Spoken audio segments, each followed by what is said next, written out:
The real daughter had become lost in the countryside and wasn't found until years later. Upon her return, she learned that her family had already embraced another girl, a charming and lively replacement who had stepped seamlessly into her role in the family.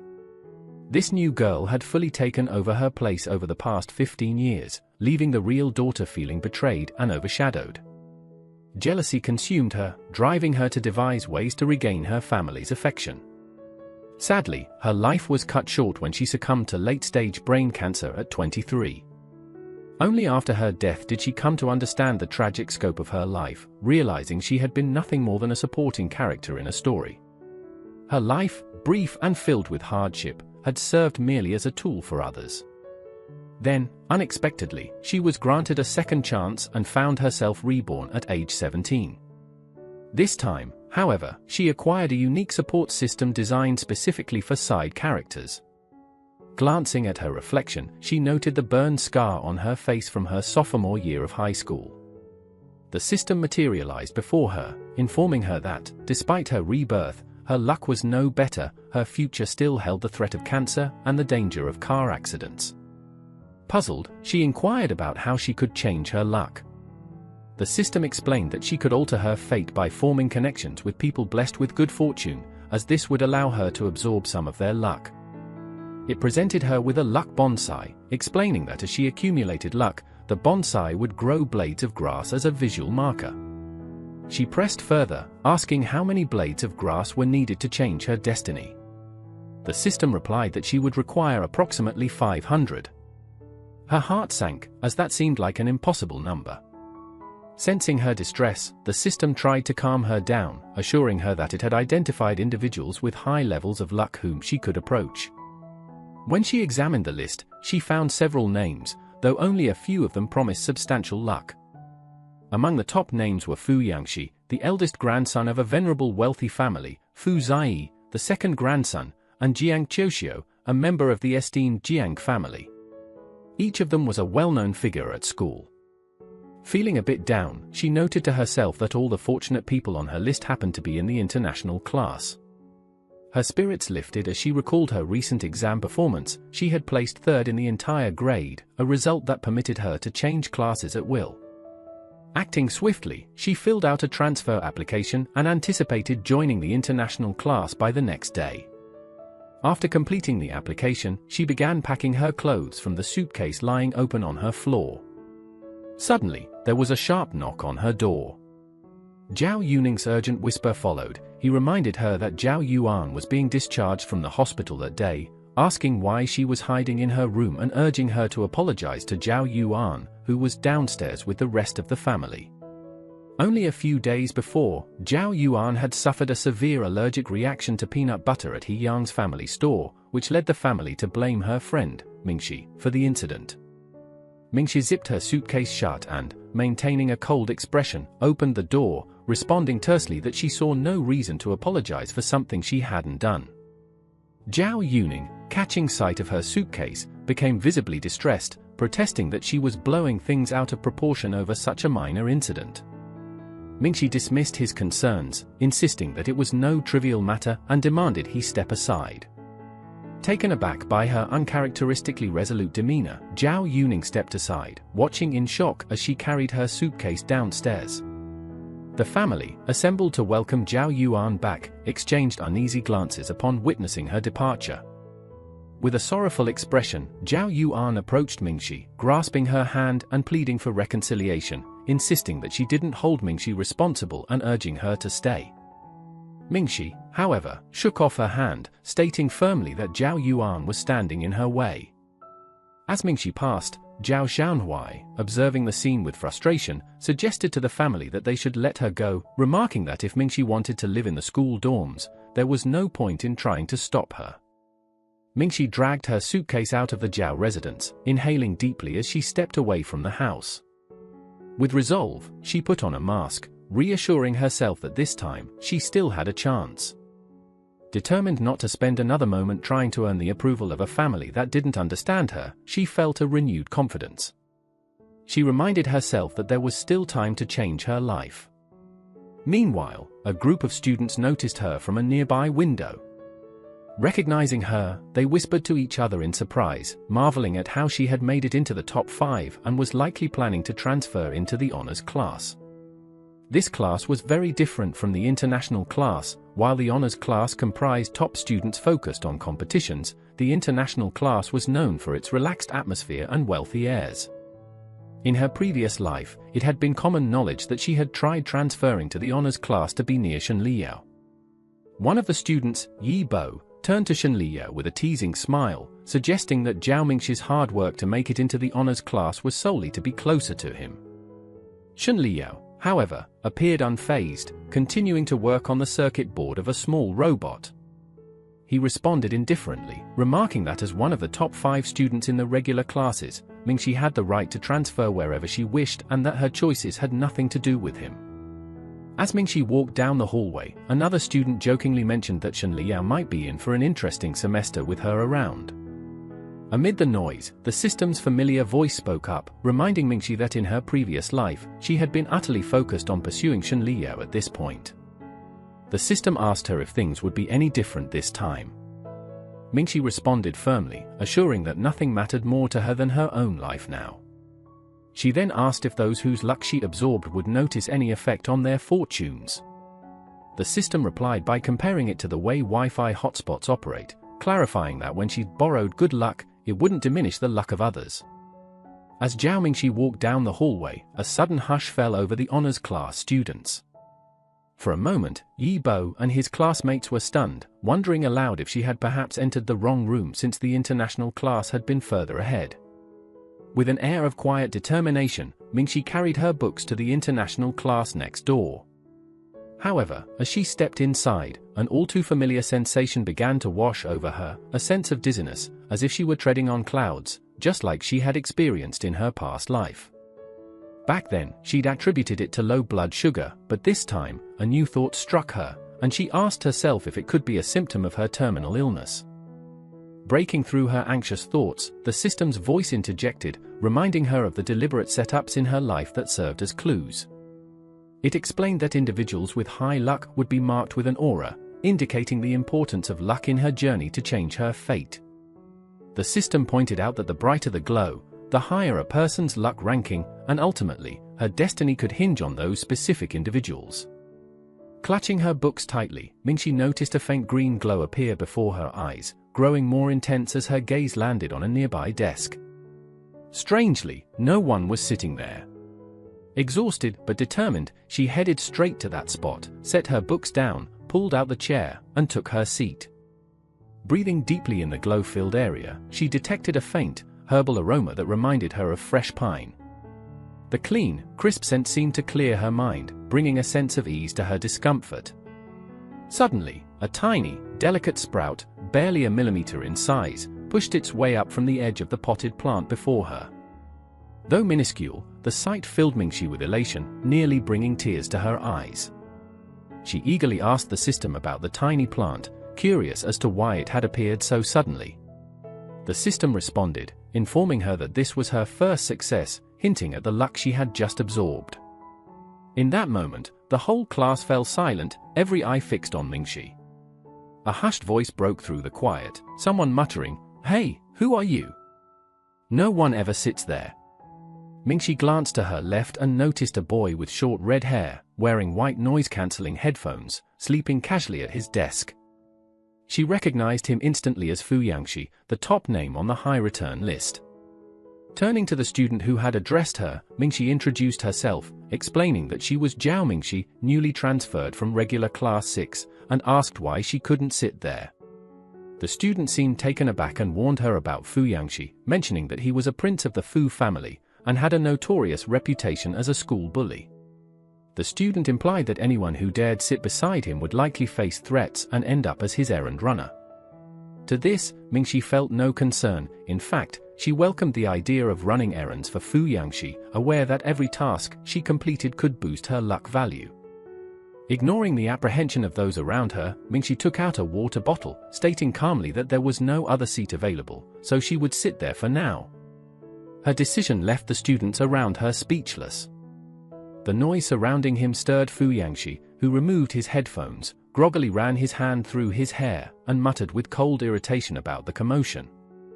Then, he reached into his desk drawer, grabbing several bottles, presumably vitamins, and poured a few pills into his hand. Watching him intently, Mingxi seized the opportunity and picked up the water on his desk, handing it to him. Fu Yangxi, still half asleep, accepted it with a hoarse thanks, taking a sip before realizing someone was sitting beside him. His gaze snapped to her, surprise and irritation flashing across his face. He shot up, towering over her, and demanded to know who she was and why she was in the seat beside him. With steady resolve, Mingxi reintroduced herself as Zhao Mingxi, recently transferred from Class 6. The students around Mingxi murmured in astonishment, speculating that Fu Yangxi must have a strong attraction for her, as she was willing to break the rules just to sit beside him. Fu Yangxi seemed to sense their thoughts as well, his expression turning awkward as he stifled a string of curses he had intended to let loose, though his annoyance was still evident. He ordered her to move, grumbling that nobody ever sat next to him. Mingxi, however, didn't intend to make it easy for him. She shifted in her seat, signaling her determination to stay put, clinging to the seat as though her life depended on it. Under her breath, she muttered complaints, only to realize with a jolt that she had said them out loud, causing the entire classroom to fall into a stunned silence. Fu Yangxi's face flushed, his irritation peaking as he demanded an explanation, preparing to have her pack up and leave. Yet, before his threat fully unfolded, the homeroom teacher burst into the room, clutching a stack of newspapers, his expression severe. The teacher's eyes locked onto Fu Yangxi immediately, and he strode over, slamming the newspapers onto the desk with a demand that Fu Yangxi explain himself. The teacher pointed out the school's strict prohibition against riding motorcycles, especially in groups, and chastised Fu Yangxi for disregarding the rule so blatantly. Fu Yangxi only smirked, retorting that newspapers were outdated and questioning why anyone still read them. Incensed, the teacher ordered him to run 30 laps around the field as punishment, threatening to call his parents if he didn't comply. Just as Fu Yangxi prepared to argue back, Mingxi stood up abruptly and offered to run the laps in his place. The international class was left dumbfounded, barely able to process what had just happened. Fu Yangxi, seemingly compelled by the unexpected events, finally turned his attention fully to Mingxi, noticing her slender build, skin as pale as jade, and small hands trembling slightly. Although fear was evident in her expression at the prospect of running 30 laps, she still stood her ground, determined to take on the punishment in his stead. The teacher, clearly exasperated, redirected his anger toward Mingxi and declared that she would not be allowed to return to class until she completed the laps. Accepting the challenge with a quick affirmation, Mingxi dashed out of the room before the teacher could change his mind and further punish Fu Yangxi. She calculated that her effort in running would yield the highest possible return of luck, estimating that by completing the laps, she might earn at least 3 new shoots of luck. Meanwhile, Ku Chengwen, seated in the back row, could barely contain his astonishment as he turned to Fu Yangxi and remarked on the extraordinary sight of a girl willing to run 30 laps for him. Fu Yangxi, though appearing outwardly conflicted, seemed pleased and even proud, acknowledging that, while his charm was undeniable, he couldn't bear the thought of letting Mingxi complete such a daunting task. He muttered that he would find someone to help her. Shortly after, one of the boys caught up to Mingxi, offering to finish the laps for her. However, Mingxi declined, insisting she could manage on her own. The boy, noticing her determination, and the smile that broke across her face at the thought of her reward, was left speechless, pondering aloud whether love really held such power. When the class ended, the entire international class couldn't resist teasing Fu Yangxi. The boy who had approached Mingxi returned to report that she had refused help, her happiness evident as she ran and smiled. This news prompted Fu Yangxi to envision her running with a cheerful expression. Reflecting on her actions, he wondered with satisfaction if she truly liked him that much, privately musing over the irresistible nature of his charm.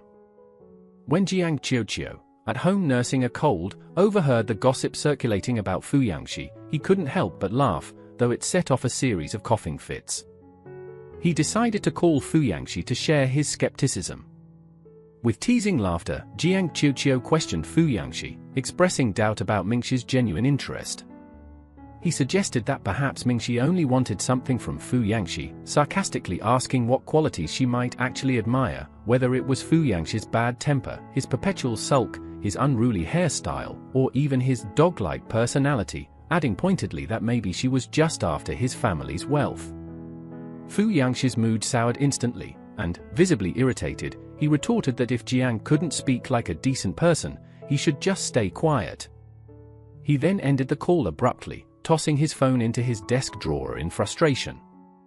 Fu Yangxi mulled over Jiang Qiuqiu's remarks, gradually convincing himself that the transfer student might not genuinely like him after all and might indeed be interested only in his money. Annoyed, he kicked the chair beside him and resolved that he would simply offer Mingxi money when she returned to make her leave him alone. Meanwhile, Mingxi finally completed her grueling 30 laps, exhausted and in desperate need of rest. Rather than returning to class, she headed straight to her dormitory. When she opened her eyes after resting, she was taken aback to find that her potted plant had indeed sprouted 3 fresh shoots, as she had hoped. Startled, Mingxi rushed to the bathroom to check her reflection in the mirror. She was astonished to see that the small mark on her right cheek, which was slightly darker than her fair skin, had faded considerably. It was now almost invisible unless one looked closely. Elated, she realized that staying close to Fu Yangxi and maintaining his favor might help her escape her role as the unfortunate supporting character much faster than she had anticipated. However, as she contemplated her plan, she recognized that Fu Yangxi was tough and challenging to approach, which added a layer of stress. Reflecting on a skill she could leverage, she recalled her cooking talents. Before she had been brought into the Zhao family's care 15 years ago, she had frequently cooked for her grandmother, who had raised her. Even after moving in with the Zhaos, she often tried to win their favor by preparing her best dishes, although her efforts were rarely appreciated by Zhao's mother. Now, Mingxi decided it was time to live for herself, planning to use her culinary skills to foster a closer relationship with Fu Yangxi. Mingxi wondered aloud if cooking for Fu Yangxi might help boost her luck, to which the system eagerly confirmed that any interactions with key characters would indeed increase her luck. Encouraged, she felt a renewed confidence, inwardly vowing that her cooking would surely win him over. She resolved to visit Haiyang's shop after school to gather the ingredients she needed. At lunchtime, in the school cafeteria, Zhao Yuan and her friend Le Xiaoxia had already heard about the events of the morning. Zhao Yuning joined them from the first-year area to have lunch. While they listened to Xiaoxia recount the story, both siblings appeared skeptical, dismissing the idea that Zhao Mingxi could genuinely be interested in someone new. They assumed she was likely just trying to make Shen Liya jealous, as everyone knew how much she liked him. Zhao Yuning, barely touching his food, appeared visibly unimpressed with the cafeteria meal. Zhao Yuan, noticing his lack of appetite, offered him some meat from her own plate. Sighing, she remarked that Mingxi's action seemed childish and impulsive, and leaving home to stay at school had been a hasty decision. She then asked Yuning if he knew when Mingxi planned to return. Annoyed, Zhao Yuning responded dismissively, stating that Mingxi had pulled stunts like this numerous times in the past and always came back on her own. Zhao Yuan, attempting to ease his irritation, suggested he speak to her, reminding him that he was the one closest to her. She added that if this approach failed, they could reassure her that her actions regarding the allergy incident weren't entirely her fault once she returned. Still irritated, Zhao Yuning refused the idea, insisting that he wouldn't reach out this time and advising Zhao Yuan not to either. He explained that he'd checked her closet the previous night and noted that most of the clothes their mother had bought her remained, which to him suggested she didn't plan on staying away for long. Confident in his assessment, he predicted that she would return on her own within a few days. Although Zhao Yuning had downplayed the situation, he still felt irritated by the lackluster cafeteria food, especially since he used to rely on the lunches Mingxi brought from home. Regardless of how tense things became between them, she had never failed to bring lunch before. But today, she was absent and refused his call, leaving him to wonder where she had gone. Meanwhile, Xiaoxia, seated nearby, couldn't help but laugh as she remarked that the rumor about Mingxi's running in circles strategy had reached their class, claiming Mingxi was just trying to make Shen Liya jealous. She added dismissively that, given how many girls liked him, Mingxi didn't stand a chance unless she looked as exceptional as the girl beside her. Unable to restrain himself any longer, Zhao Yuning stood up, pointed at Xiaoxia, and sharply retorted, demanding she reflect on herself before criticizing others. Startled by his outburst, Xiaoxia quickly apologized, realizing she had crossed a line. Zhao Yuan stepped in to ease the tension, advising Xiaoxia to be more considerate before they resumed their meal. Yet, Zhao Yuan couldn't stop her mind from drifting to Zhao Mingxi's appearance. She remembered how Mingxi's beauty had captivated their entire family when she first came to live with them 2 years prior. Her striking, bold features had even outshone Zhao Yuan's own softer, more gentle beauty. Though Zhao Yuan's feelings of insecurity had faded after an accident left Mingxi with a scar a year ago, a sense of unease lingered in her thoughts. Zhao Yuan's reflections were interrupted by Zhao Yuning's voice suddenly uttering Mingxi's name. Both Zhao Yuan and Xiaoxia turned to see Mingxi entering the cafeteria, her face partly concealed by a disposable mask. Zhao Yuning assumed she must have been delayed due to the morning's lapse, which explained why she hadn't made it to lunch earlier. Zhao Yuning observed that Mingxi hadn't brought a lunchbox, an unusual break from her usual habit, especially following an argument. This realization made him feel a bit low, prompting him to consider apologizing first.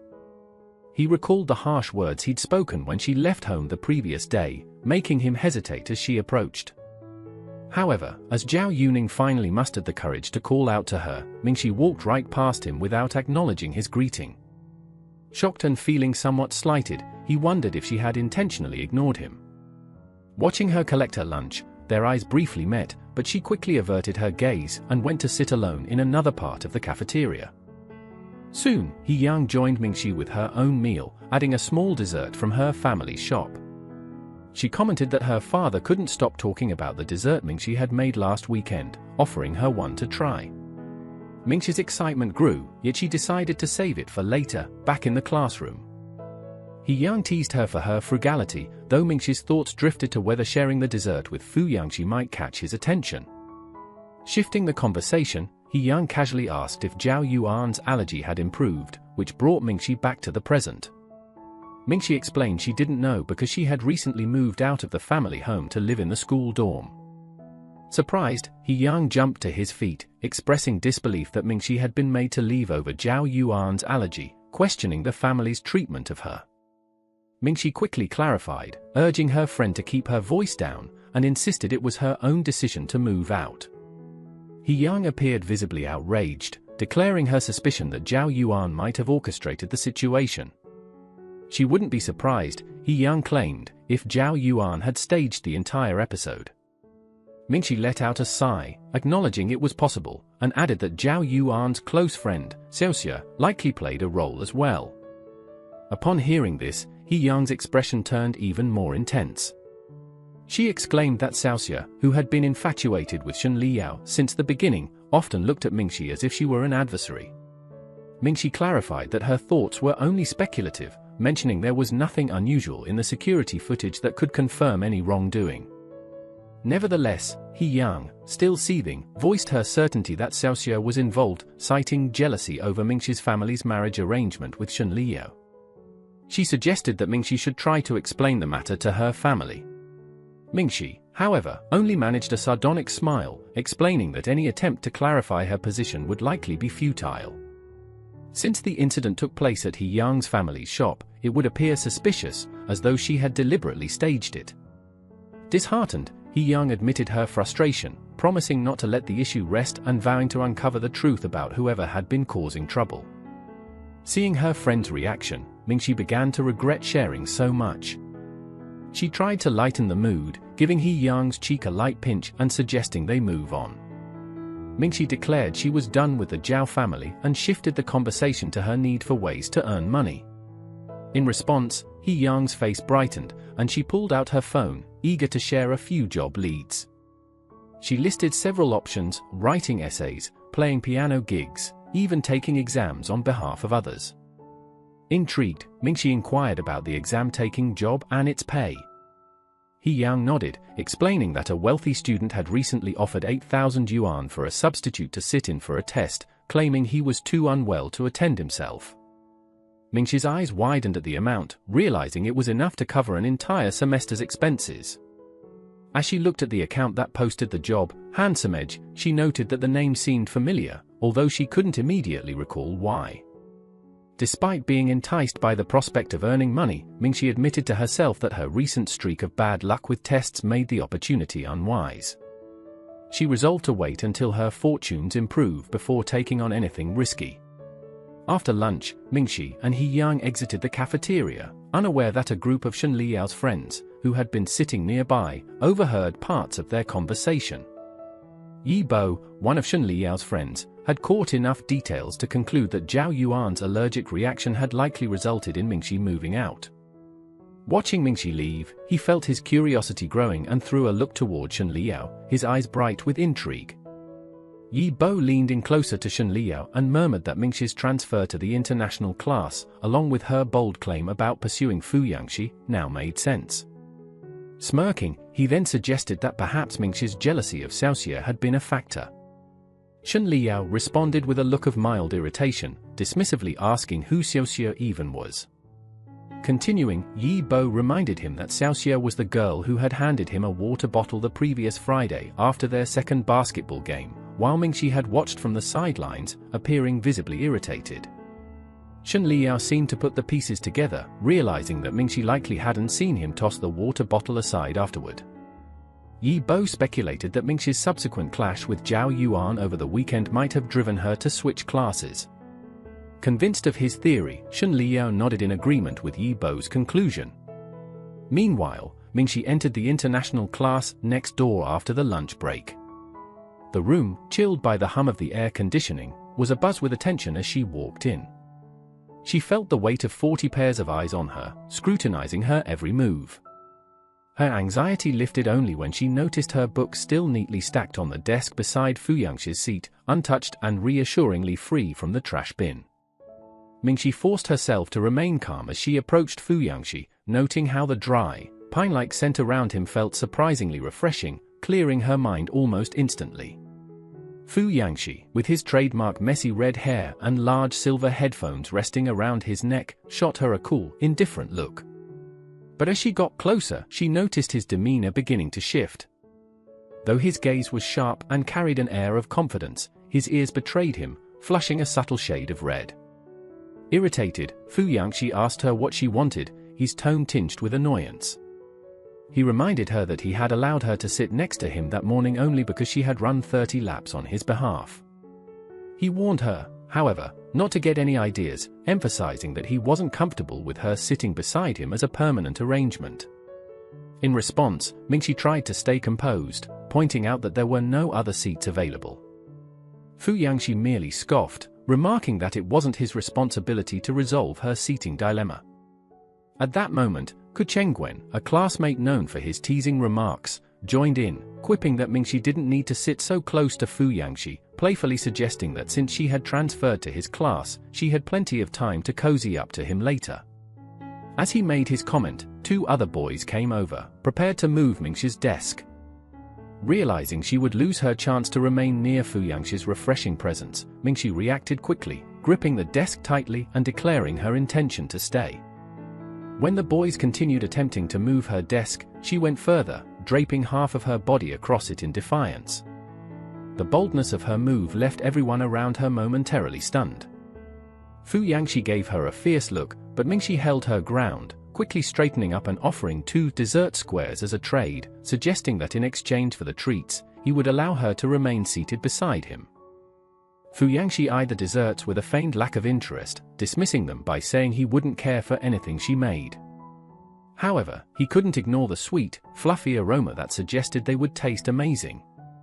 Acknowledging her effort, he conceded to himself that it was thoughtful of her to remember his fondness for sweets, a definite improvement over the usual attempts others made to get his attention. Before he realized, a grin slipped onto his face as he mused that perhaps she wasn't pursuing him merely for his wealth. Noticing this, his friend Ku Chengguen tried to sneak a look at the desserts, but Fu Yangxi pushed his head away and, with a haughty expression, announced his acceptance of the treats. Then, in an exaggerated tone, he told Mingxi that he would allow her to stay beside him for the rest of the day but insisted she find another seating arrangement by tomorrow, as he didn't want her nearby permanently. Unfazed, Mingxi raised 2 more desserts and made a bold offer, 2 additional treats for the day, plus his WeChat contact. Her proposal stunned the class, who gasped at her audacity. No one had ever asked Fu Yangxi for his contact in front of others before. Startled, Fu Yangxi almost choked, his face growing red as he warned her not to use it to bother him. Mingxi only grinned, unfazed by his reaction, and suggested humorously that he give her half his contact now, leaving the other half for another time in exchange for a future favor. Both flustered and intrigued, Fu Yangxi finally allowed her to scan his WeChat, all while noticing her self-satisfied expression. Rolling his eyes, he then took out a bank card and placed it on her desk, stating it was her payment for running the laps earlier. Mingxi accepted it without hesitation, reasoning that accepting wouldn't hurt, though she secretly planned to save it up to treat him in return someday. Fu Yangxi rested his chin on his hand with a self-assured smirk, observing Mingxi's reaction. He commented, in a manner he found endearingly cocky, that he simply couldn't help being so charming, wealthy, and undeniably attractive. His phone buzzed just then, interrupting his musings. It was Jiang Qiuqiu checking in to see if he had handed Mingxi the money yet. Fu Yangxi confirmed, typing that he had sent her 100,000 yuan and confidently adding that he could tell she genuinely liked him, and that her interest wasn't just about his wealth. After hitting send, Fu Yangxi let his gaze drift back to Mingxi, who had slipped off her school jacket. Her black hair cascaded over her pale neck, highlighted by her plain white t-shirt, reminding him of a graceful swan. Even though he wasn't entirely convinced of her feelings, he kept up his show of bravado in front of his friend. Almost immediately, Jiang Qiuqiu replied with a note of skepticism, warning him not to be so sure, as it might take time to understand her intentions. The comment was accompanied by a jab, as Jiang remarked he hadn't seen anyone actually like Fu Yangxi purely for who he was. That struck a nerve, and Fu Yangxi felt a pang of irritation, dismissing it as jealousy over the positive attention he was getting. Later, Fu Yangxi dozed off in class, which allowed Mingxi ample opportunity to observe him quietly. When he eventually awoke, stretching and yawning, he noticed that class had ended and his habitual glance towards Mingxi's seat revealed it was now empty. He frowned, musing with some irritation that her disappearing acts weren't exactly helping her pursuit of him. Just then, his phone buzzed again, and he checked it idly. To his surprise, a stream of notifications about transactions popped up, one for 12,000 yuan, another for 23,000, and a third for 21,000. His expression soured upon realizing she had spent a total of 56,000 yuan. Feeling a sting of disappointment, he wondered bitterly if her interest had indeed been less genuine than he thought. Fu Yangxi lay stretched across his velvet-covered bed, his wet red hair plastered to his forehead, glaring at his phone with an icy expression. It had been 2 hours since he'd received the last notification message, and he found himself grumbling over the rapid expenditure of tens of thousands of yuan. Fu Yangxi thought with irritation that the transfer student had burned through the money swiftly, and while he didn't care much about the financial aspect, her complete lack of restraint bothered him. As the minutes ticked by, he grew increasingly agitated, his gaze shifting between his phone and the clock. Rubbing his tired eyes, he checked the time again. It was already 11:10 p.m., and he muttered to himself, wondering what was keeping her from responding. Reflecting on his efforts to connect with her on WeChat, Fu Yangxi thought it was irritating that Mingxi hadn't even bothered to message him after spending his money. He sneered inwardly, noting that even gold diggers would at least say thank you once they had cashed in, and mused that it wasn't asking too much for her to put in a little effort to try winning him over. Just then, his phone buzzed. He checked it eagerly, only to smack himself in the face as he sprang up too quickly. Meanwhile, in her dorm, Mingxi leaned back on her bed, indifferent to whether or not he'd reply, as she typed a message saying, "Just go ahead and block notification for me." Smiling slightly, she turned her attention to a small potted plant nearby, her eyes lighting up when she saw a tiny green sprout appear, likely in response to the message. Since he didn't respond, she sent him another message saying, "Good night," and, delightedly, noticed another smaller sprout. Mingxi remembered reading about diminishing returns, and thought this was why her many messages earlier hadn't produced much of a reaction from him. Curious about whether her message length would make any difference, Mingxi inquired, to which the system gave a non-committal answer, suggesting she try it out for herself. Taking this as an invitation, she quickly typed a long, nonsensical message filled with random phrases like, "As dafulk the card loves arrow adjed for adflage go forward blah blah blah," and sent it off. As anticipated, a tiny new sprout appeared, though it was smaller than the last one, making it clear that this plant was strict about its diminishing returns. After various attempts, Mingxi eventually concluded that neither the length, frequency, nor actual content of her messages seemed to impact the sprout's growth significantly. Instead, it seemed she only needed to send Fuyangxi 3 messages daily, and that alone would suffice. Satisfied upon seeing another little sprout emerge, Mingxi happily lay back, deciding she had no need to return home, where she'd merely be met with the same troubles as before. Just then, her phone chimed with a message from He Yang, stating that Shen Liao was going to her home tonight. Mingxi paused, slightly taken aback, since when did he start acting so bold? Meanwhile, back at the Zhao residence, Mrs. Zhao had already been frowning earlier when she'd asked their driver if Mingxi planned to stay away indefinitely. In response, the driver suggested he could go to her school the next day to bring her back, but Mrs. Zhao, irritated, declined the offer, remarking that Mingxi's departure over a few words she had spoken was nothing more than bratty behavior and that she wasn't going to indulge it. The driver refrained from commenting further, recognizing it was a family issue best left alone. As Mrs. Zhao remembered her less than satisfying meal, she couldn't help but notice something missing: the homemade sweet and sour ribs that Mingxi typically prepared. The house felt unusually quiet without Mingxi's familiar presence, and even Zhao Yuning had left his meal untouched, retreating to his room to play games instead. Unable to ignore the silence, Mrs. Zhao eventually went upstairs and knocked on Zhao Yuning's door. She asked him if he had seen Mingxi at school or knew when she might end what she considered a tantrum and return home. Zhao Yuning, however, had little patience for her line of questioning. He bluntly reminded her that he was a 10th grader and had no reason to be in the seniors area at school, then added that perhaps the responsibility lay with her, as she had angered Mingxi enough to make her leave. Stunned into silence, Mrs. Zhao left without a retort. As the sound of her footsteps faded down the hallway, Zhao Yuning, having shut off his game, picked up his phone to open WeChat, trying to make sense of his sister's anger. He recalled how Mingxi had ignored him at lunch, treating him like a stranger. He wondered if she was serious about her apparent decision to sever ties with the family altogether, lamenting the potential loss of her homemade lunches and companionship.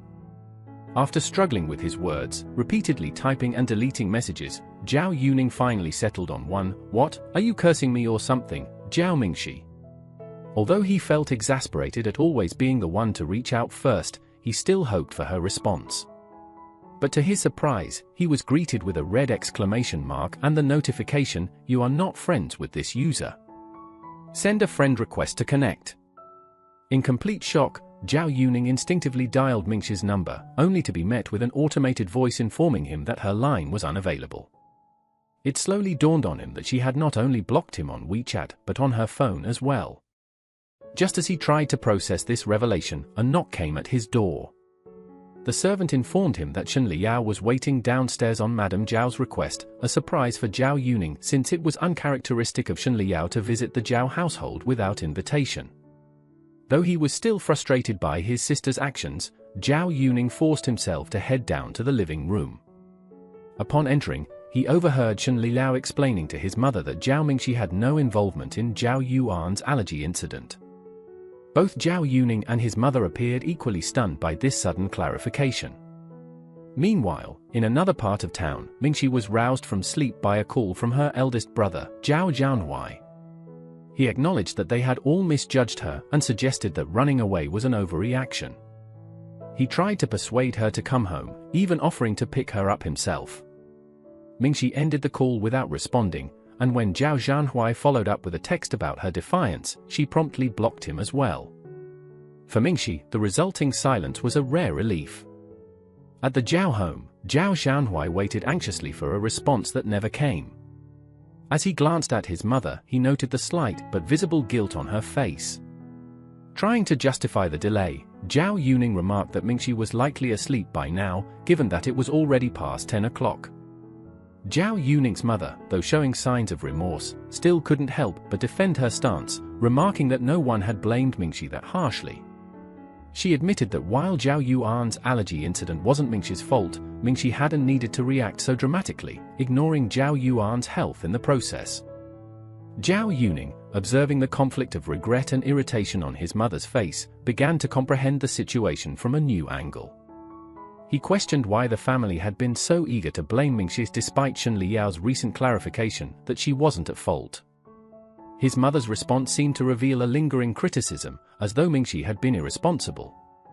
Zhao Yuning, for the first time, felt the weight of familial bias, realizing how Mingxi might have experienced feeling blamed and overlooked while the family consistently favored Zhao Yuan. The following morning, as Mingxi prepared for her day, she sent a single-period text to Fu Yangxi. As she sat down to breakfast, she noted that he hadn't responded yet, confirming her suspicion that he might have blocked her. The system let her know that she just needed to send the message without actually reading it, which made her super happy. This gave her the freedom to text him without any expectation of a reply. Grinning to herself, she sent 2 more single-period messages, satisfying her personal goal of 3 texts a day. Fu Yangxi had spent a sleepless night, anxiously waiting for any sign of a message from Mingxi. When 3 messages finally came in, each containing nothing more than a single dot, he stared at his phone, baffled. He wondered if he was missing some hidden meaning in these mysterious dots, pondering if it was a trend he simply didn't understand. Curiosity finally overtook him, and he opened his browser to search for answers. Typing in, "What do 3 dots mean?" he came across a response explaining that in romantic novels, 3 dots symbolized a secret message, essentially, "I miss you, I love you." According to the answer, it was a discreet expression of affection, often used between lovers. Reading this, Fu Yangxi shook his head in disbelief, amused at the thought. He murmured to himself that Mingxi really knew how to convey her feelings in her own way. Meanwhile, Mingxi arrived in her classroom, the international class, only to be greeted with an unexpected sight. Her desk, along with all her textbooks, had been moved to the back row. Shocked, she muttered to herself, incredulous that Fu Yangxi would actually go through with such a petty move, especially since she'd even brought cake for him that day. She had assumed he was joking when he had declared, "One dessert buys you 1 afternoon of sitting next to me," but here she was, banished to the back. Just then, Ku Chengguen strolled into the classroom, visibly tired and yawning. He informed Mingxi that since Fu Yangxi frequently arrived late and left early, he hadn't bothered moving her things himself but had instead tasked the rest of the students with the job. As he glanced at the cake box she was holding, his expression brightened. He suggested a deal, asking if she would give him the cake in exchange for covering her cleaning duties for the entire semester. Already having eaten breakfast and now in no mood to give Fu Yangxi anything after being so unceremoniously relocated, she readily agreed, handing him the cake and instructing him to start with the blackboard. With the cake secured, Ku Qingwen's regard for Mingxi took a noticeable leap. He offered, with a hint of enthusiasm, that if she brought another one the following day, he'd even slip her Fu Yangxi's home address, hinting that it might help her earn a few more points with him. Mingxi brushed off the suggestion, laughing as she declined, remarking that knowing Fu Yangxi's address wouldn't mean she'd be welcome there. Smiling, she waved Ku Chengguen away before making her way to her newly assigned seat at the back. Observing this, Ku Chengguen found himself stunned, wondering if Mingxi was truly giving up on her pursuit of Fu Yangxi so quickly. After all, being his desk mate had proven to be more troublesome than she'd anticipated, with Fu Yangxi's unpredictable moods and intense personality constantly keeping her on edge. Weighing her options, she briefly considered whether sitting next to someone less lucky but less dramatic, like Jiang Qiuxiu, would be easier, especially since he seemed to be a more peaceful option, even though he was currently out sick. Just then, Fu Yangxi entered the classroom, looking as though he hadn't slept at all. Earbuds hung loosely around his neck, his hands were shoved deep in his pockets, and his half-awake, slightly disheveled expression gave him a more intense appearance than usual. His typically spiky red hair was flatter than normal, accentuating his fair skin and sharp features. Ordinarily, Fu Yangxi would head straight to his desk to collapse in a nap. Yet today, his gaze wandered over to the far corner of the last row, where Mingxi was quietly seated, her head lowered.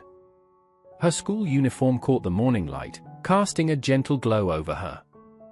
Though Fu Yangxi rarely thought of his classmates in terms of gender, it struck him for the first time that girls did indeed seem smaller and more delicate than boys. He briefly speculated if Mingxi's slim frame was due to not eating much and wondered, almost as an afterthought, if she might be struggling financially.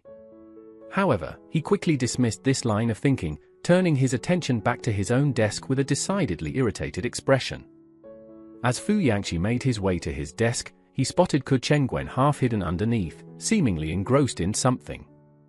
Fu Yangxi, with a suspicious tone, inquired about what Ku Chengwen was eating. The question caused Ku Chengwen to flinch, instinctively lowering his head even further. Then Fu Yangxi noticed the dessert, the very same one Mingxi had brought to class earlier. His face darkened, feeling a sense of betrayal. He thought, wasn't she supposed to be giving that dessert to him? Even if she was only motivated by money, switching her attention to another target so suddenly seemed completely unreasonable. He found it hard to believe that, after her mysterious demeanor that morning, she had simply handed the dessert to someone else. It left him feeling frustrated, as if she were opportunistically shifting focus for the next best deal. Irritated, Fu Yangxi felt his newfound warmth towards her quickly fading. Without hesitation, he grabbed Ku Chengwen by the shirt, demanding to know how much he had paid Mingxi. Ku Chengwen nodded a bit sheepishly, explaining that he had merely asked if she wanted Fu Yangxi's address, though she had declined. Fu Yangxi felt as though he had been deceived and, thoroughly agitated, he put on his noise-cancelling headphones, kicked his chair back with a huff, and dropped into his seat, simmering in frustration. However, he soon felt his foot hit something underneath the desk. Looking down, he spotted a box and snapped at Ku Chengwen, asking if it belonged to him.